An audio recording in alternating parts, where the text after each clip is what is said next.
This restorative yoga flow is floor-based and it's appropriate for all levels. It's especially useful if you're suffering from dizziness related to vertigo, POTS, or perhaps a concussion. It will incorporate some vestibular retraining and steadying the eye gaze. All you'll need today is a mat, but you're welcome to grab props like blocks or a bolster if you prefer to use them in your practice. I'll meet you on the mat. We're set up to begin our practice. I have a block handy, and I'll remind you of some opportunities to incorporate it into your practice if you have one. If you don't have one, oftentimes a pillow can be substituted or a bolster. It gives you a little bit of added support and brings the floor up closer to you. This entire practice will be on the mat. We're going to start on our backs in a supine position. Slowly make your way there, again, making sure that your movements are slow enough and controlled enough that you feel stable and supported throughout. There's no rush. We'll start in a traditional corpse pose position. So give yourself a moment to walk the shoulder blades so that they're flat on the mat beneath the rib cage. The palms are face up, or perhaps on the torso, giving you some breath feedback. And the feet are relaxed at the body. If the back is not a super comfortable position for you, you can always walk the knees in, planting the feet on the ground, and perhaps allowing the knees to rest on one another if that helps support your low back. Once you're in a position where you can remain, allow yourself to close your eyes or turn the gaze inward. We're going to focus on the breath first. Allow yourself here to breathe in and out through the nostrils if possible. Notice the flow of the breath into the body. Oftentimes the breath can get stuck, not reaching the lower lobes of the lungs, or perhaps you feel some resistance in the flow of the breath. Simply notice where you find that. As you deepen the breath and you seek an evenness to the inhale and exhale, you may find that some of those sticky spots in the breath begin to smooth out. Simply bringing your awareness to your breath can often cause it to deepen and become more even.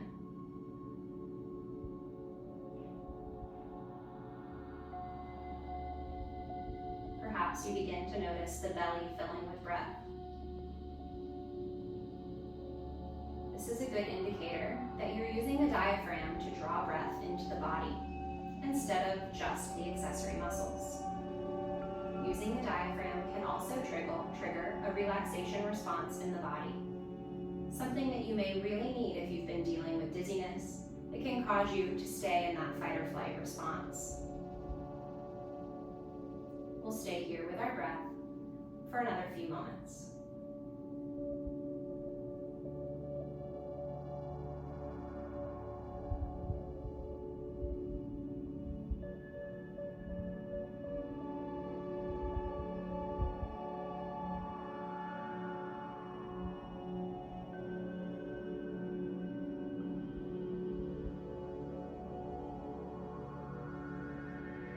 Before we begin to introduce additional movement, take a moment to consider an intention for your practice.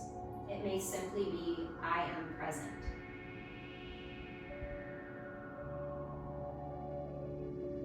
It may simply be, I am healing.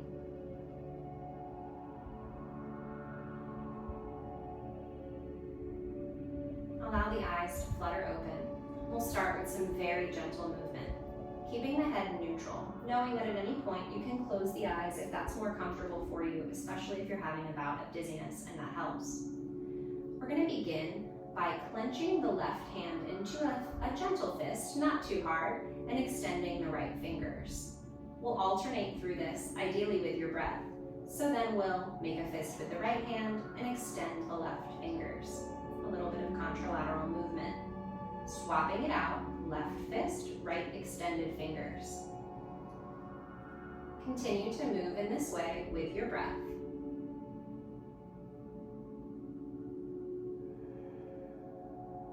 One more time on each side.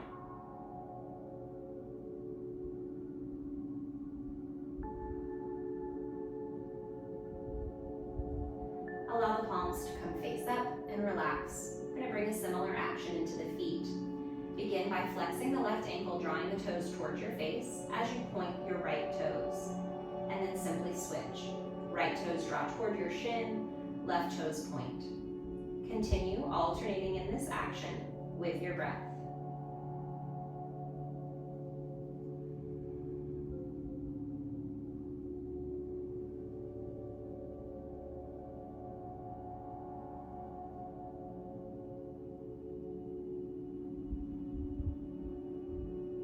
Allowing the feet to come to stillness. We're going to combine those actions. So starting with a fist on your left hand, flex your right ankle. So your right toes are drawing towards your right shin. Your right hand is going to be extended and you're pointing your left toes. I know, it's a lot. It feels complicated. We'll move slowly. We're going to switch. As you extend your left fingers and make a right fist, you'll point your right toes and draw your left toes towards your shin into flexion. We'll switch again. Fist with your left hand, straightening out your right, pointing the left toes, drawing the right toes toward your shin. A few more times. Right fist, right toes point. Switching again, left fist, left toes point.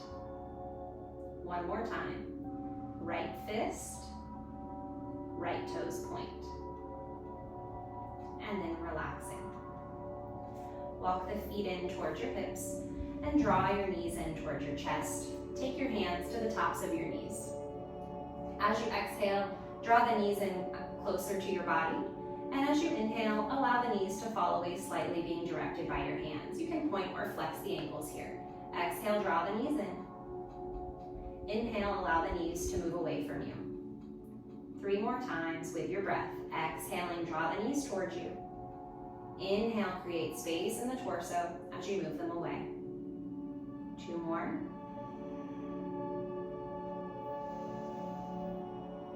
Last one. Exhale, knees towards you. Inhale, allow them to move away. Gently place the feet down. You're going to bring a thumb up above your head. So keeping the thumb just as it is, reach the crown of the head a little farther toward the wall behind you. We're going to keep our eyes steady, gazing at the thumb.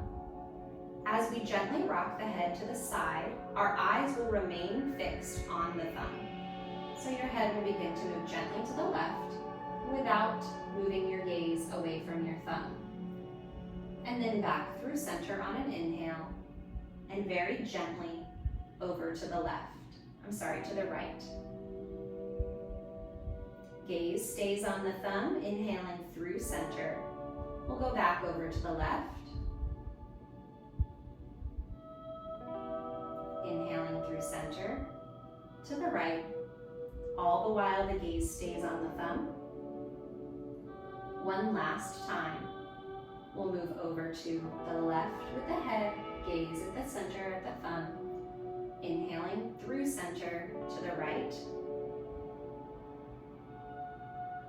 And finally, ending with your head in a neutral position, bring that thumb back down. Take a moment here. We're going to begin to transition onto our sides. Move with caution and care, especially if you're feeling any dizziness. Coming up gently with the support from your hands, we'll move into a tabletop position onto all fours. Bring the wrists beneath the shoulders, the knees beneath the hips. Bring the back to a neutral position so that the lumbar has a natural, gentle curve, not an exaggerated one in either way. We'll do that with intention. I prefer to tuck the toes for stability and keep the gaze neutral so that the back of my spine is reasonably long and I'm not looking side to side. Again, we'll do that intentionally. Spread the fingers wide for added stability and so that the entire circle of your palm is in contact with your mat. We're going to move through some cat-cows. If it doesn't feel comfortable to move your gaze, then you simply don't need to. However, if you can get a nice, smooth, slow movement with the gaze in line with the head, then that is excellent. As you exhale, start to point the sit bones toward the mat. So backward tilt the pelvis. As you start to cat the back, maybe the gaze comes down between the thighs and the back of the head is heavy. As you inhale, very slowly reverse that action, tilting the hips forward. The gaze starts to track forward of the mat.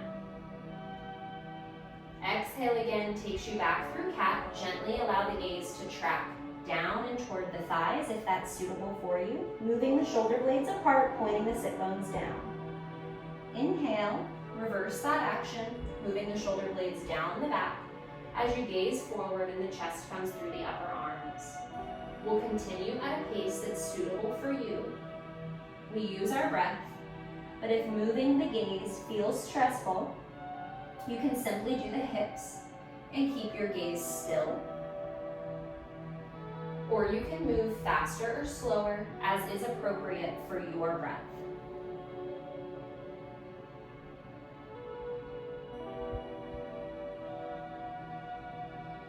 One more time, no matter where you are. Finding space along the back line of the body, and then the front.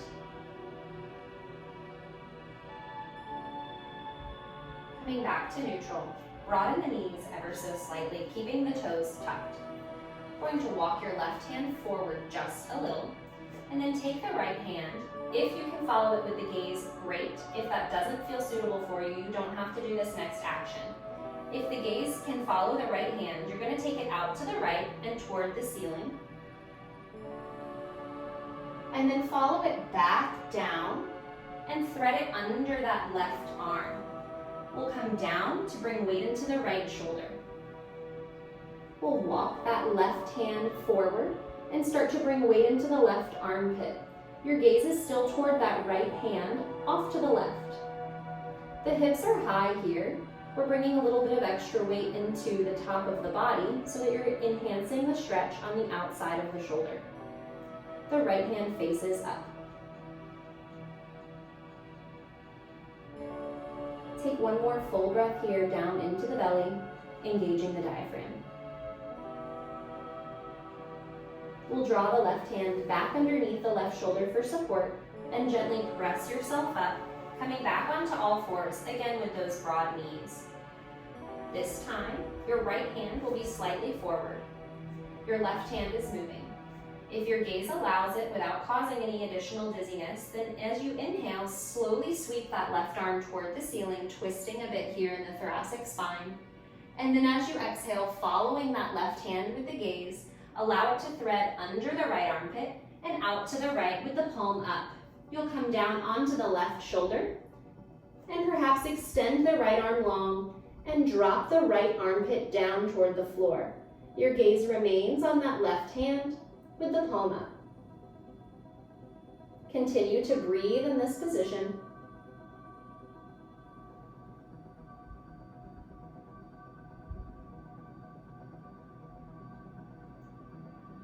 On your next exhale, slide your right hand beneath your right shoulder and press into it to come back up.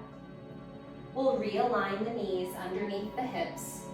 Spread those fingers wide once more and extend your left leg behind you with the toes tucked on the mat.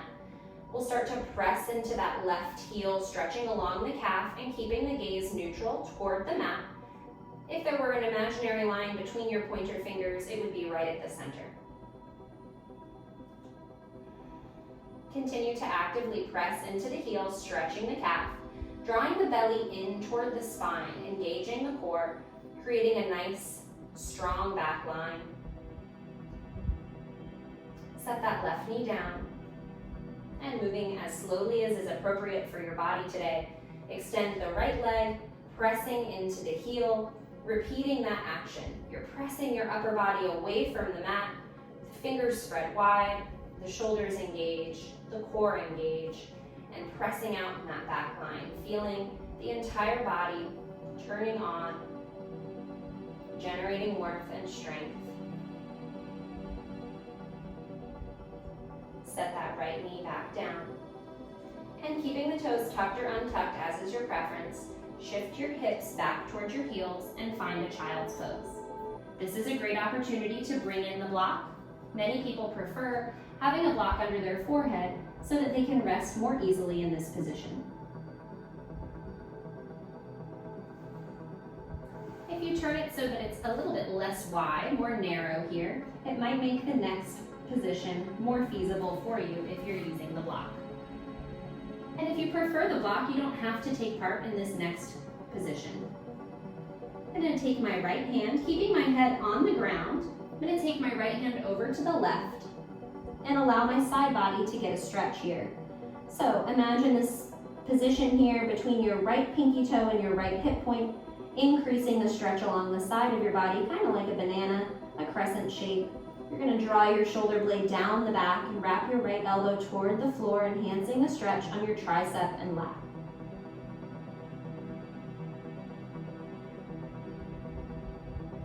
Now sliding the right hand back to its starting position, the head can stay down. We'll take the left hand over to the top of the right, creating that same shape on the opposite side.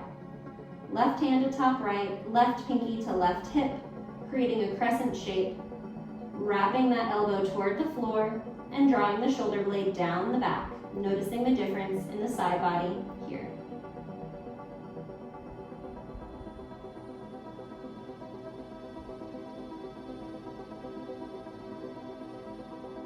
Relaxing the left hand from atop the right, we'll slide both arms slowly down the sides of the body, perhaps finding the feet.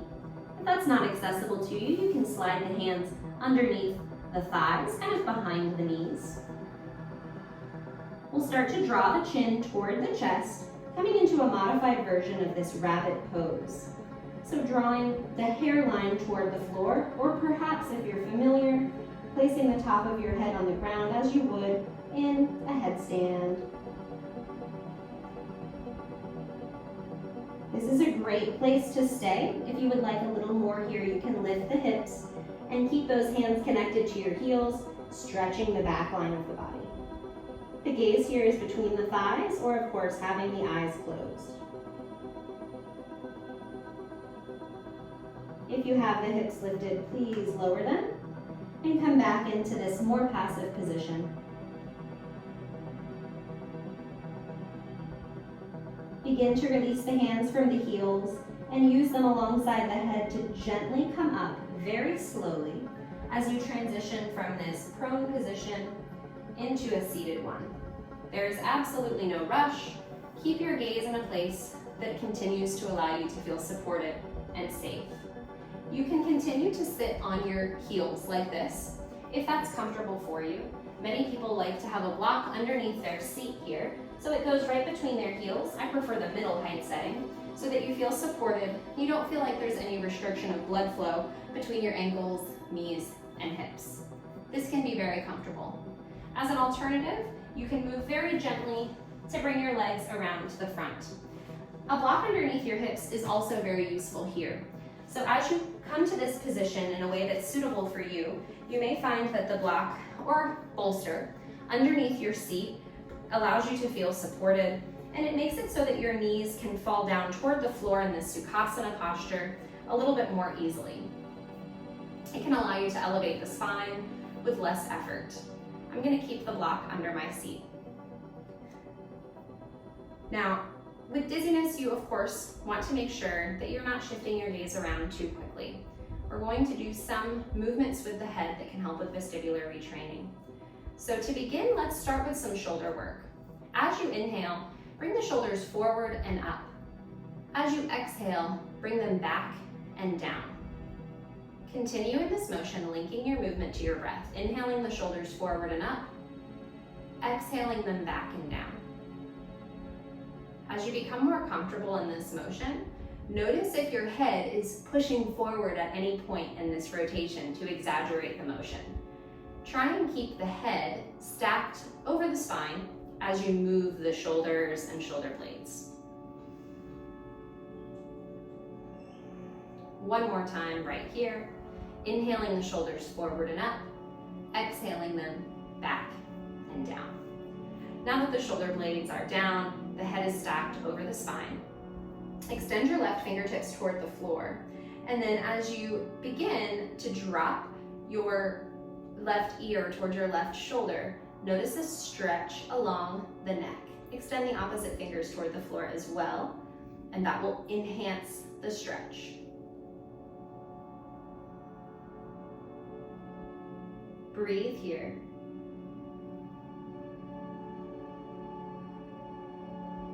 One more full breath cycle. Left ear to left shoulder, both sets of fingers extended. On your next inhale, very gently come back up to center. Keeping the right fingertips extended, relax the left for a moment.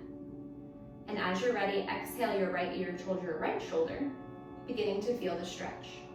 As you settle in, re-extend the left fingertips toward the floor, noticing how that reactivates the stretch along the neck and down toward the shoulder in the trapezius. Continue to breathe, noticing the length of the spine, noticing the belly draw in toward the spine as you exhale.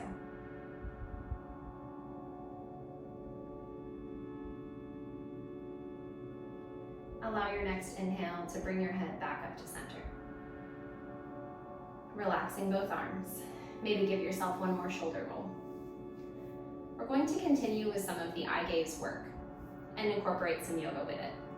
So to begin, interlace the fingers and press the hands away from you. The palms are going to face away. So it's as if you're looking at the tops of your hands. Keep your gaze fixed on your hands. Drop your shoulders here. On your next inhale, begin to move those hands slowly toward the ceiling, keeping your gaze on the hands, allowing your chin to look up. Go as far as feels good. Maybe you're getting a stretch, but not to the point of pain or any kind of added dizziness. Your exhale will bring your hands back down to eye level. We're moving slow and controlled. We'll continue here with your own breath. Inhale takes your arms toward the ceiling, palms facing up. The gaze follows. If it's impossible to follow with the gaze, you can keep the head neutral. And of course, if your breath is faster than the movement is appropriate for you, then you can simply take more than one breath for each action. There's no need to hurry yourself. Let's go for one more.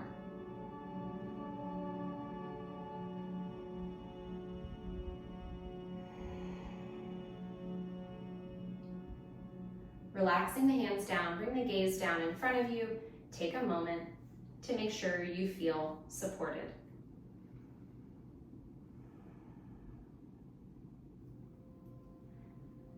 If you'd like to roll out the wrists here, sometimes they're not used to that level of extension. We're going to interlace the fingers together, again, this time behind the back, and the knuckles will drive down. So a little bit more wrist flexion to neutralize that action. The knuckles will continue to drive down. Notice the shoulders move down toward the floor as well. Again, stretching along those traps that head toward from your neck to your shoulders. From here, you're going to exhale, let your chin move towards your chest. Nice and slow. As you inhale, the gaze starts to trace up, if that feels safe for you. Chin lifts. We'll continue in this motion, exhaling as the chin moves toward the chest. Inhaling as the chin moves away. Once again, if your breath is faster than the movement that is appropriate, you can take 2 breaths per action. It's most important that you don't increase the dizziness here and that this practice is supportive.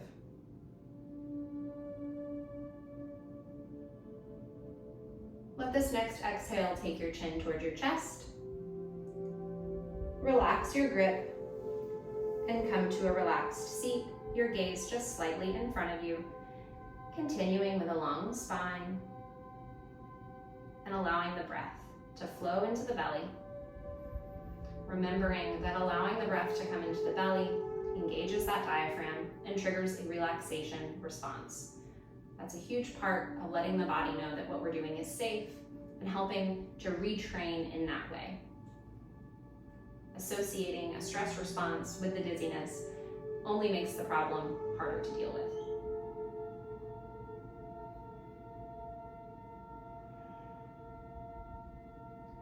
We're ready to make our way back down to our mats. So moving in a way that's slow and controlled, come off to the side. If you have a block or a bolster or a pillow beneath your seat, set it off to the side and gently make your way back onto your back.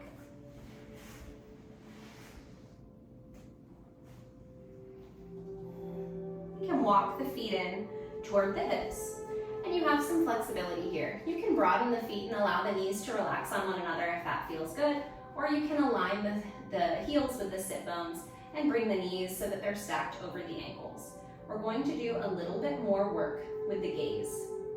Bringing the opposite hand up in front of you this time, we're going to keep the head and chin perfectly still. Instead, we're going to move this arm. So, taking a nice breath here, inhale, draw the breath into the belly, and exhale, release it completely. We're going to move the thumb. Keep the head still and have only the eyes move. The thumb can come over to the left to start. Inhale yourself back through center. And then allow the thumb to move to the right. Only your gaze follows, your head remains still. Let's do that one more time with this thumb. Moving it over to the left. Inhaling back through center. And then over to the right. Coming back to center. Switch your thumbs. We'll do the same thing. So this time again, your head stays still. You've got the different thumb up. You're going to get a slightly different end point in your peripheral. So keeping the head still, allow that thumb to move to the left. The gaze traces it. Inhale it through center. And then move over to the right. One more time, bring that thumb through center, to the left, and to eventually, nice and slow, the right. Once you find the midline here, bring both thumbs up in front of you. You're going to bring your gaze to the left thumb, still head, and then the right. We'll shift between the left and the right, keeping the head still. Only the gaze shifts from left to right thumb. We'll go from left to right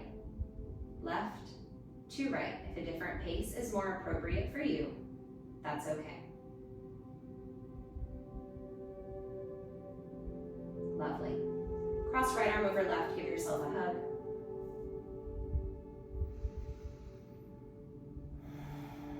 Nice deep breath. Bring both arms back up toward the ceiling. Cross left arm over right. Give yourself a hug. Find those shoulder blades we've talked so much about and take a nice deep breath.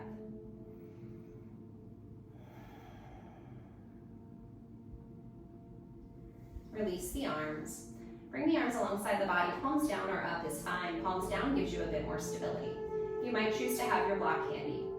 On an exhale, we're going to press into the feet. If your knees were resting upon each other, bring them so that they're square over the ankles and the feet are in line with the sit bones. We're going to exhale to press our hips a little higher into a bridge pose, this Setubandha Sarvangasana.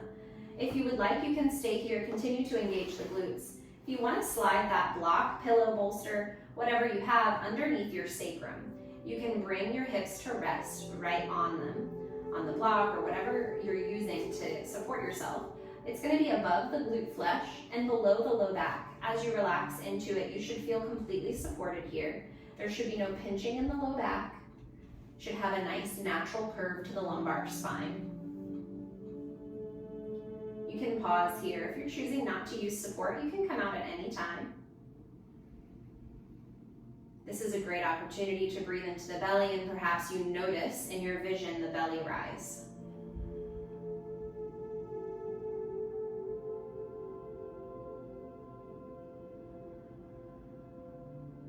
One more breath here.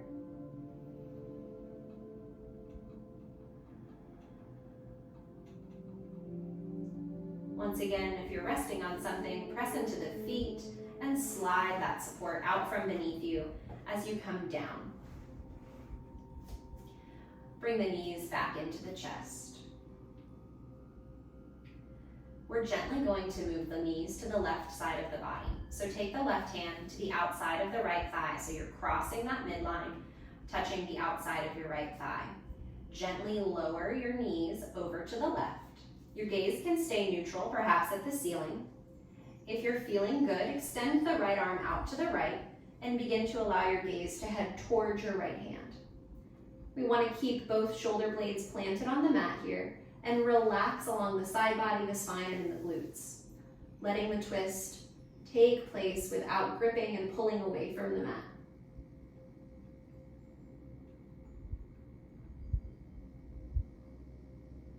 You can even relax that upper arm if you're in a position where you can stay.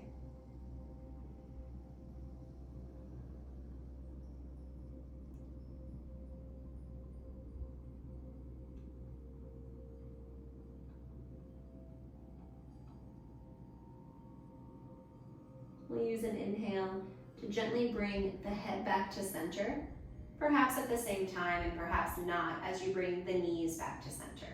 We'll walk that right hand back in alongside the body and prepare to take it to the second side. So the right hand will come across the body to the outside of the left thigh and gently bring the knees down to the right. If you're comfortable, extend the left arm out to the left and allow the gaze to follow that left arm.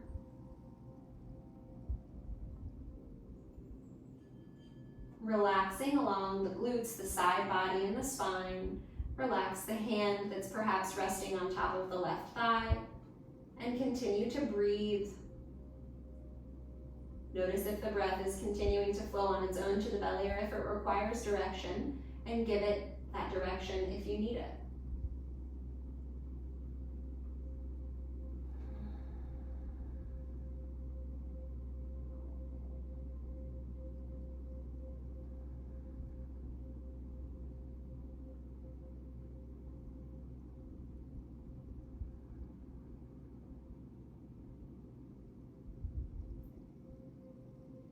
Using an inhale, bring yourself back to center.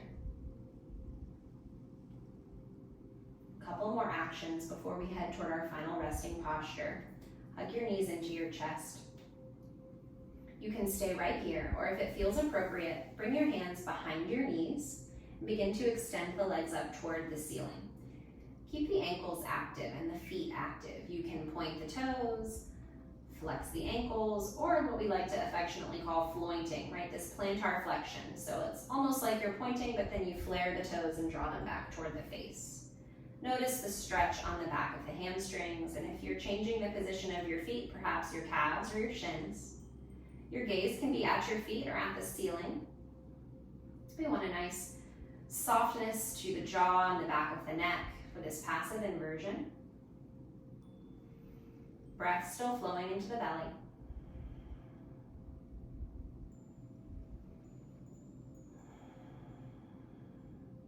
Begin to re-bend the knees, bringing them in toward the chest first, and then very gently setting the feet down on the mat. Very lastly, you can use the block or not. I like to use the block underneath my head for this final action because it acts like a little massage along the occipital ridge of your skull. So immediately placing the block onto that knobby bit at the back of your head, you feel a little bit of pressure that can be quite relieving. If of course that's not your experience, you don't have to keep something there. If you do have something firm like a book or a block under your head, it can give you that massage throughout. So gently rocking the head side to side along that ridge. You can use this as a gaze training exercise by allowing the gaze to go side to side, or you can close the eyes if that feels better. Of course, stillness is always an option. This works on the floor as well without a block or any form of support. It's really a matter of what's available to you and what your preference is. We're moving slowly in response to what the body is telling you about how this feels. For some people, this is an incredible release. And for others, it doesn't feel like much, and that's okay. Everybody is different.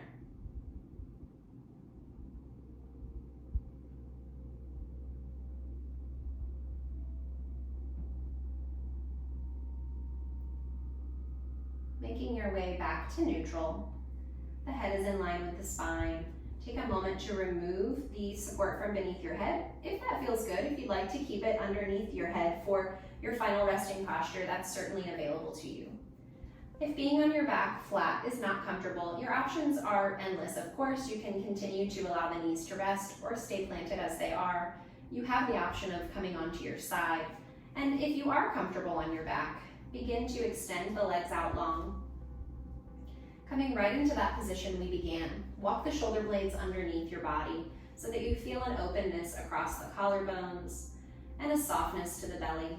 You may take a moment to readjust the hips so that the lumbar curve feels natural and like it's not pulling away from the floor. You can relax the hands alongside the body in a palms up position, or if you love that feedback for your breath, you can place one hand over the heart and one hand over the belly. Elongate the crown of the head away from you toward the wall behind you, and begin to ensure that any gripping in the body lets go.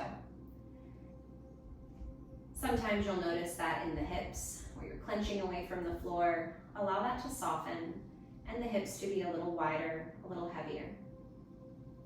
Allow the feet and ankles to feel relaxed. Notice the softness to the hands and the jaw,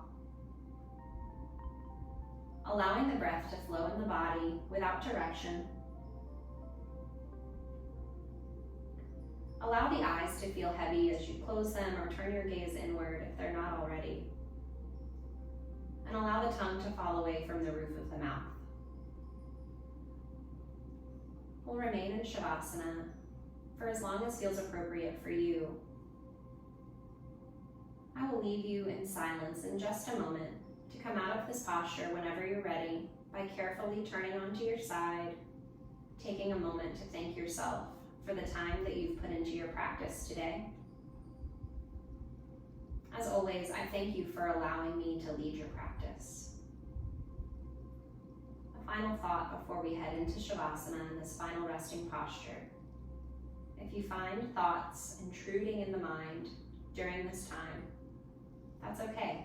It happens to everyone. Simply acknowledge the thought without attaching to it, without judging it, and let it float on, ready to be picked up at the end of your practice if it needs to be. Here we'll remain for as long as feels appropriate for you. Namaste.